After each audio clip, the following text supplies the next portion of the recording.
It's sometimes quite easy to forget how wet, windy and cold those winter rides are, but with a bit of prior planning, it can change your whole experience.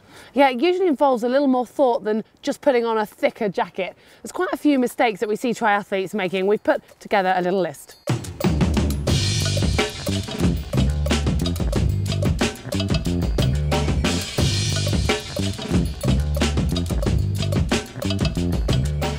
PSI is a pretty common tyre pressure for athletes to be racing and riding at throughout the summer.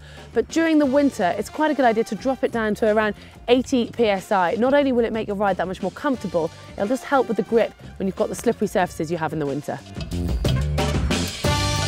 Don't make the mistake of riding on your race tyres in the winter. There's a lot more debris on the road and no one wants to be changing a puncture in those grim conditions.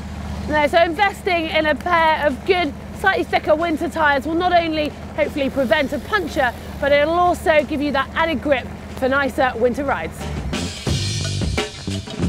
And I know you might be like me and want to go around on your nice deep section carbon wheels all year round, but in the winter months carbon wheels are just not as good at braking as alloy wheels and light heather like disc wheels.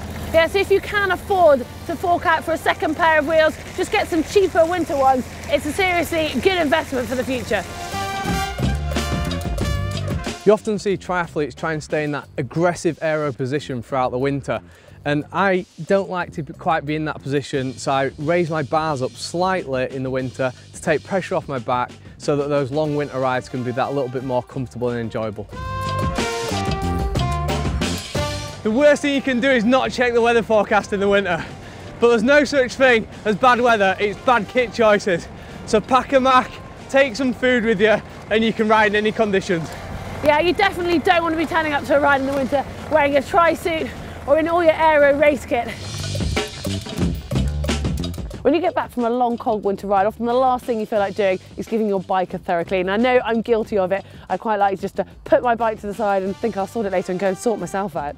But if you haven't got time to clean your whole bike, at least give your drive chain a good clean. It's only going to take a couple of minutes to do, but you're going to have grit and at worst salt on your chain. So take a couple of minutes with a baby wipe, a bit of WD-40 and you'll be glad of it come your next ride. So avoid those winter mistakes and your winter riding can be a lot more fun and beneficial. A little bit of forward planning goes a long, long way. Yeah, and on that note, don't forget to take lights. It's amazing how quickly the light can drop in the winter. And if you've made any mistakes in your winter training, we'd love to know your experiences. Just let us know in the comments section below. And if you've enjoyed this video, give it a thumbs up, like, subscribe to GTN, just click on the globe. If you want to watch a video on winter running tips, just click down here. If you want to see a video on how to ride like a pro, click here.